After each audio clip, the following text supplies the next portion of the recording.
மொறு மொறுன்னு முந்திரி பருப்பு பண்ருட்டில இருந்து நேரடி விற்பனை. பெரிய பெரிய பருப்பு, தரமான பருப்பு. Order now. இத்தனை வருஷம் இல்லாம திடுதிப்புன டிடிவி தினகரன் அவர்கள் இவ்வளவு அளவுக்கு ஆக்ரோஷமா இப்படி பேசுறாரு அப்படின்னா பின்னாடி ஏதோ ஒண்ணு இருக்கு.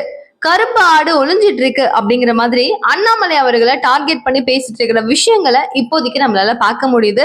இது நியத்தமான உண்மையா அப்படிங்கறதையும், அடுத்ததான் அண்ணாமலை அவர்கள் தான் என்டிஏ கூட்டணியில சேர வச்சாரு எல்லாரையும் அப்படிங்கறதும், இணைச்சாரு அப்படிங்கறதும் தெரியும். பிரிஞ்சு போறதுக்கும் அவர் தான் காரணம் அப்படிங்கிற மாதிரி பேசுறாங்க இல்லையா? இதனுடைய உண்மை என்ன அப்படிங்கறதையும், சீமான் அவர்களை இவ்வளவு வருட காலமா மீதம் இருக்கிற எல்லா கட்சிகளும் தீண்டந்து போக இப்போ தேமுதிகவும் கை வச்சிருக்காங்க. ஆரம்ப காலகட்டங்கள்ல சீமான் எப்படி அவங்கள தாக்குனாரோ, ரொம்ப வருடங்களுக்கு அப்புறமா இப்போ விஜயகாந்த் அவர்களுடைய மகன் வந்து தாக்குறாரு அப்படிங்கிற மாதிரி முக்கியமான இன்ட்ரெஸ்டிங்கான நிறைய அரசியல் களத்துல நடந்த விஷயங்களை உங்களுக்கு கூட நான் இன்னைக்கு டீகோட் பண்ண போறேன். மிஸ் பண்ணிடாதீங்க, லாஸ்ட் எண்ட் வரையும் பாருங்க. சோ தட் நிறைய விஷயங்கள் உங்களால தெரிஞ்சுக்க முடியும். அனைவருக்கும் வணக்கம். நீங்க பார்த்துட்டு இருக்கிறது கல்கரி நியூஸ் அண்ட் நான் தீபிகா.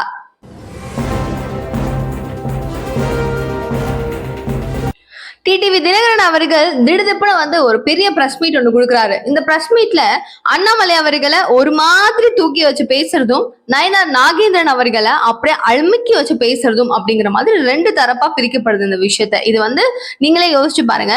அண்ணாமலை அவர்களால மட்டும்தான் என்டிஏ கூட்டணிக்குள்ள நாங்கெல்லாம் இணைஞ்சோம், அவர் தான் எங்கெல்லாம் இணைச்சாரு அப்படின்னு சொல்லி மிக மிக பெருமையா பேசிட்டு இருக்கிற டிடிவி தினகரன் அவர்கள் என்ன பண்றாரு அப்படின்னா, நயினார் அவர்கள் எவ்வளவு ஏத்தமா பேசுறாரு பாருங்க. அவருக்கு முழுக்க முழுக்க வந்து கொஞ்சம் தலக்கணம் அதிகமாயிடுச்சு அப்படிங்கிற மாதிரி அவருடைய பாணிகள் மொத்தம். அதாவது இவ்வளவு அளவுக்கு ஆக்ரோஷமா அவர் பேசணும்னு என்ன அவசியம் இருக்கு? என்டிஏ கூட்டணியில எனக்கு இருக்க விருப்பம் இல்லை அப்படின்னு சொல்லி கிளம்பிட்டாரு. அதுக்கப்புறம் ஏன் அவர் இவ்வளவு ஆக்ரோஷமா ஒரு ஆள் மேலேயும் வந்து குற்றச்சாட்டா வைக்கணும் அப்படிங்கிற ஒரு கேள்வி இந்த நேரத்தில் தோன்றி இருக்கு. சோ ஸ்டார்டிங்கா அவர் கொடுக்குற முதல் கம்ப்ளைண்ட் என்ன அப்படின்னா, அது எப்படிங்க எடப்பாடியார் வந்துட்டு பொதுச் செயலாளர் அப்படிங்கிற ஒரு அந்தஸ்துலயும் முதல்வர் வேட்பாளரா அவர் உட்காருவார் அப்படின்னா நாங்க எப்படி அவர் பின்னாடி நிக்க முடியும்? எங்களெல்லாம் நிக்கவே முடியாது, நாங்க நிக்க மாட்டோம். இதுதான் நாங்க வந்து என்டிஏ கூட்டணியை விட்டு வெளியேறினதுக்கான முக்கியமான காரணம் அப்படின்னு சொல்லிட்டு இவரை தெளிவு பண்ண சொல்றாரு. சரி, இவர் இப்படி சொல்றாரே அப்படின்னு நம்ம யோசிச்சுக்கிட்டே இருக்கிற ஒரு சமயத்துல அடுத்த கட்டமா நயினார் நாகேந்திரன் அவர்கள் முழுக்க முழுக்க எடப்பாடியாருக்கு வந்து கூட சேர ஆரம்பிச்சுட்டாரு.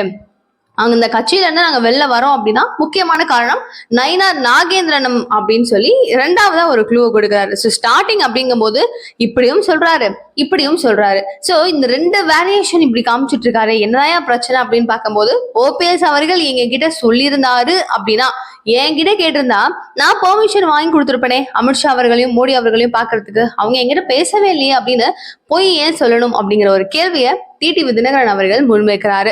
இது மட்டும் தானா அப்படின்னு கேட்டீங்கன்னா, அவருக்கு என்ன வந்து இப்போ மோடி அவர்களெல்லாம் பார்க்க முடியும் அப்படின்னு நாங்க நினைக்கிறோம். ஒரு கூட்டணியில நாங்களாம் ஒரு கட்சிகளா இருக்கிறோம், நாங்க வந்து எங்களுடைய கூட்டணி கட்சிகளுக்கு தலைவர்களா இருக்கிறோம். அப்படிங்கும்போது நாங்க எப்போ எங்களுடைய தலைவர்களை பார்க்கணும் அப்படின்னு நினைச்சாலும் பார்க்கக்கூடிய உரிமை எங்களுக்கு இருக்கும். இந்த ஒரு சூழ்நிலையில இவரு நான் பார்த்திருப்பனே, நான் பேசியிருப்பனே, நான் பர்மிஷன் வாங்கி கொடுத்திருப்பேனே, அவர் சொல்றதுக்கு யாருங்கிற மாதிரியான ஈகோ கிளாஸ் தான் இப்ப டிடிவி தினகரன் அவர்களுக்கும் நயினார் அவர்களுக்கும் ஓடுதுங்கிறது தெளிவா தெரியுது. இதுல கூடுதலா அண்ணாமலை அவர்கள் எங்களுக்கு பின்னாடி இருந்து மூட்டி விடுறாரு, அவர்தான் எங்களுக்கு ஃபயர் பண்றாருன்னு நீங்க நினைச்சீங்கன்னா நீங்க நினைக்கிறது தப்பு, உங்களுக்கு அரசியல் புரியலன்னு அர்த்தம் அப்படின்னு கூடுதலான வார்த்தைகளையும் கோத்து விட்டுட்டு போறாரு. ஸோ மேபி அண்ணாமலை அவங்களுடைய மைண்ட் வாய்ஸ் நான் பாடு செவனேன்னு இருக்கேன், ஏங்க இப்படி இருக்கீங்க அப்படிங்கிற மாதிரி இருக்குமா இருக்கும் போல. பிகாஸ் அவர் செவனேன்னு இருக்கிறாரு. அவரு நீங்க யோசிங்க, அவசரப்படாதீங்க, டப்புன்னு வந்து முடிவு எடுக்க வேணாம், கொஞ்சம் டைம் எடுக்கட்டும், ஆகுனா வந்து செய்தியாளர்கள் சந்திப்பு வேணாம், நீங்க பேசுங்க, முடிவெடுங்க அப்படிங்கிற மாதிரி தான் அண்ணாமலை அவர்கள் சொல்லிட்டு இருக்காரு. பட் இதை வந்து அவங்க பெரிய அளவுல எடுத்துக்காம நடந்த ஒரு விஷயத்தையும் திரும்ப திரும்ப ரிப்பீட்டட் மோட் போறாங்க. கேபி முனுசாமி அவர்களும் அதிரடி காட்டுறாரு. ஒரு பக்கம் அவர் ஒரு பக்கம் குதிக்கிறது, டிடிவி ஒரு பக்கம் குதிக்கிறது, சசிகலா நானும் இருக்கிறேன் அப்படின்னு சொல்றதுன்னு முழுக்க முழுக்க அதிமுக இப்போ ரணகல கூட்டமா தான் சுத்திட்டு இருக்காங்க. அண்ட் அதிமுக அப்படின்னு வச்சுக்கிட்டோம்னா இது இத்தனை வருட காலமா ஒரு மாதிரி லைக் ஜெயலலிதா அம்மா வந்து இறந்ததுக்கு அப்புறமா ஓபிஎஸ் இபிஎஸ் அப்படின்னு சொல்லிட்டு ஒரு ரெண்டு அணிகளா பிரிஞ்சிச்சு. இதுக்கு அணியில அப்படின்னு சொல்லி பார்க்கும்போது ஓபிஎஸ்க்கு கீழே சசிகலா, டிடிவி தினகரன் அவர்கள், செங்கோட்டையன் அவர்களும் இணைஞ்சிருக்காரு. ஸோ இவங்க எல்லாருமே வந்து பாத்தீங்கன்னா கிட்டத்தட்ட ஒரு டீமா மாறிட்டாங்க. எடப்பாடியார் வந்து பொதுச் செயலாளர் அப்படின்னு சொல்லி அறிவிக்கப்பட்டு என்டிஏ கூட்டணியில நயினார் நாகேந்திரன் அவர்கள் கூடவும் அமித்ஷா அவர்கள் கூடவும் மீதம் இருக்கிற முக்கிய தலைகள் கூடவும் இணக்கமா இருந்து அவங்க கூட எப்படியெல்லாம் வேலை பார்க்க முடியும் அப்படிங்கிறத ஒரு மண்டைக்குள்ள ஏத்தி வேலை பார்க்க ஆரம்பிச்சிருக்காரு எடப்பாடியார். ஸோ ஸ்டில் அவ்வளோ ஒரு மேசிவான ஒரு க்ரௌட், அவ்வளோ நபர்களை ஆன் ஸ்டேட்ல அவர் பார்க்குறாரு. ஒரு கேம்பெயின் பண்ணும்போது அவ்வளோ பேரை பார்க்குறாரு, பேசுறாரு. எல்லாருடைய மனசுலையும் இவர் தான் முதல்வர் வேட்பாளர் அப்படிங்கிற மாதிரி பதிய வச்சுட்டு, ஆரம்ப காலகட்டத்தில் இபிஎஸ்ஏ கதறிட்டு தானே இருந்தாரு, நான் தான் முதல்வர் வேட்பாளர் அப்படின்னு. வாயை திறங்களேன், சொல்லுங்களேன், யாராவது பேசுங்களேன் அப்படிங்கிற மாதிரி தான் இருந்துச்சு. எப்படியோ வந்து எடப்பாடியாருடைய பேரை வந்து பாத்தீங்கன்னா அண்ணாமலை புண்ணியத்துல ஒரு ஸ்டேஜ்ல நம்ம அண்ணன் தான் வந்து முதல்வர் வேட்பாளர், அவரை தான் நம்ம வந்து முதன்மைப்படுத்தி நிறுத்தணும், அவரை முதலமைச்சர் ஆக்கணும் அப்படின்னு அவர் சொல்லிட்டாரு. அதுக்கப்புறம் நிறைய விஷயங்கள் நடந்துச்சு, நம்ம பார்த்தோம். ஆனா இந்த இயக்கம் முழுக்க முழுக்க அண்ணாமலையால இயக்கப்படுதுன்னு சொல்றது முற்றிலும் தவறான விஷயமா தான் இருக்கும். என்ன காரணம்னா, இவரு கட்சி கட்சி கட்சி அப்படின்னு சொல்லிட்டு எப்பவுமே கட்சிக்காக மட்டும் முன்னிலைப்படுத்தப்படுற நபர் அப்படின்னா அண்ணாமலை. சோ அண்ணாமலையால வந்து என்டிஏ கூட்டணிக்குள்ள இருக்கிற ஒரு நபர்களும் முக்கியம், அவங்க எல்லாம் தங்க பொக்கிஷம்னு பாக்குற இந்த ஒரு நபர், அதுவும் ஒரு போட்டி களம் 2026 தேர்தல் அப்படிங்கிறது சாதாரண விஷயம் இல்லை. இது வரைக்கும் இருமுனை போட்டி அப்படின்னு இருந்த விஷயம் இப்ப 4 முனையா நாம் தமிழர் கட்சி முந்திக்கிட்டு வருமா, தமிழக வெற்றி கழகம் முந்திக்கிட்டு வருமா அப்படின்னே தெரியாம இந்த 2 பேருக்கு நடுவுல 2 கட்சிகள் முளைச்சு பெருசா மரமா கிளம்பிட்டு இருக்கு. இன்னும் வந்து சுற்றுப்பயணம் வரப்போறாங்க, இவங்களும் வந்து அவங்களுடைய பயணங்களை ஸ்டார்ட் பண்ணி பேசுறாங்க. அடுத்து திமுக ஆளும் கட்சி என்ன பண்ணுவாங்க, அவங்களுடைய பரப்புரையை ஸ்டார்ட் பண்ணுவாங்க. ஸோ டிபேட் அப்படிங்கிறது 4 பக்கமும் பொழக்க ஆரம்பிக்கும். மக்களுடைய முடிவு என்ன அப்படின்னு நிறைய இருக்கு. ஸோ இந்த மாதிரி ஒரு சுச்சுவேஷன்ல கூட்டணி கட்சிகளை இழக்கிறதுக்காக அண்ணாமலை ரெடியா இருந்திருக்க மாட்டாரு. அவர் கீ கொடுத்து இவங்களை மாத்துறதுக்கான சான்சஸும் ஷுவரா 100% இருக்க வாய்ப்பே இல்லை. பட் தினகரன் கன்ஃபியூஸ் பண்ணி விடுறாரு. எதுக்காக? பாஜகக்குள்ள சண்டை வரணும், உட்கட்சி மோதல் அப்படிங்கிறது அதிமுகக்குள்ள எப்படி இருக்கோ அதே சதவீதம் அங்கேயும் இருக்கணும் அப்படிங்கிறது தெளிவுபட பேசிட்டு இருக்காங்க. இது மட்டும் இல்லாம இவங்க போயிட்டு நம்ம விஜய் அவர்கள் கூட இருக்கிறதுக்கு சேர்றதுக்கான வாய்ப்புகள் ரொம்ப ரொம்ப அதிகம் அப்படின்னு சொல்லப்படுது. ஸோ இந்த மாதிரியான விஷயங்கள் தான் இப்போதைக்கு போகுது. இந்த சூழ்நிலையில ராஜகணப்பன அமைச்சர் அவர்கள் என்ன சொல்றாரு, திடீர்னு வந்து ஒரு அரசியல் எல்லாம் பண்ண முடியாது, விஜயால இது எல்லாமே வந்து சாத்தியமே கிடையாது, விஜயால என்ன பண்ண முடியும் அப்படிங்கிற மாதிரி கேள்வியை கேட்கிறாரு. ஸோ இந்த ஒரு கொஸ்டின் அப்படிங்கிறது தமிழக வெற்றி கழகத்தை சார்ந்த ஒரு நபர்கள் அவங்கெல்லாம் வந்து நான் டிகோட் ஃபேனு, நான் டைஹார்ட் ஃபேன் அப்படின்றத தாண்டி நீங்க வந்து ரசிகன் அப்படின்ற ஒரு அந்தஸ்தை தாண்டி நீங்க என்னவாயிட்டீங்க, இப்போ வந்து ஒரு உறுப்பினர் ஆயிருப்பீங்க, இல்லை அப்படின்னா அந்த கட்சியினுடைய அப்படின்னு சொல்லி தொண்டன் ஆயிருப்பீங்க.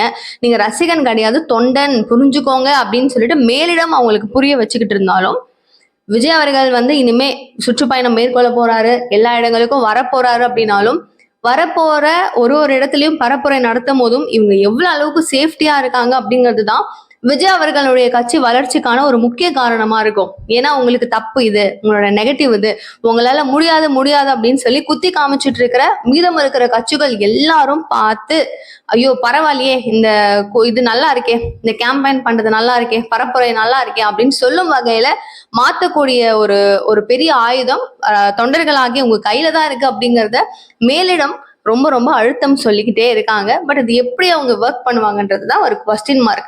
சோ வரப்போற செப்டம்பர் 13ஆம் தேதியிலிருந்து விஜய் அவர்கள் தனது பரப்புரையை ஸ்டார்ட் பண்ண போறாரு. ஒரே நாள்ல கிட்டத்தட்ட 3 இடங்களை வந்து கவர் பண்ண போறதா சொல்லியிருக்காரு. லைக் திருச்சி, அரியலூர் அண்ட் பெரம்பலூர், இந்த 3 டிஸ்ட்ரிக்ட்ஸுமே நான் வந்து ஃபுல்லா கவர் பண்ணிட போறேன் அப்படின்னு சொல்லியிருக்காப்லையா.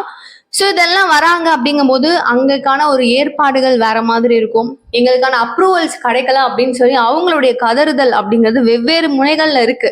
இந்த சூழ்நிலையில தொண்டர்கள் ஆகிய தமிழக வெற்றி கழகத்துக்கு இருக்கிற ஒரு நபர்களும் எந்த அளவுக்கு கான்ட்ரிபியூட் பண்ணணும் அவங்களுடைய ஒர்க்ஸ் அப்படிங்கிறதையும் அவங்க தயவு செய்து புரிந்திக்கக்கூடிய ஒரு இடத்துல இருக்காங்க.